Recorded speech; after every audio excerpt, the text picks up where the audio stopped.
बच्चे हैं, ये बहुत शरारती से बच्चे हैं। ये 2 पौनी वाली बच्ची तो बहुत ही शरारती है, जो आवाज़ ही नहीं निकालती। और हम लोग चहलकदमी करते हुए वो वाले पार्क में जाएंगे और वहाँ पे बच्चे झूले लेंगे।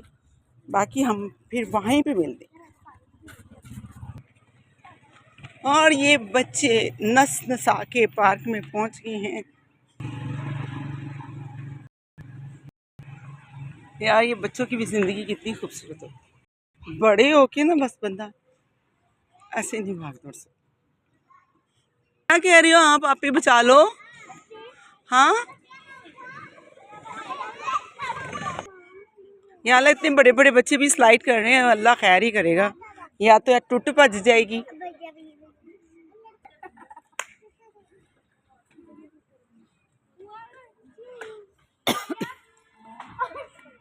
बात सुनो, किधर जा रही सोनी? कहाँ जा रहे बेटा जनी? कहाँ जा रही हो? क्या नाम है इसका? पता भी नहीं आपको, नाम का नहीं आता?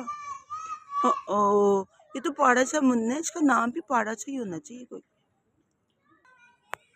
देखिए कितना खूबसूरत दरख्त है ना, कितना बड़ा, ये इतना बड़ा।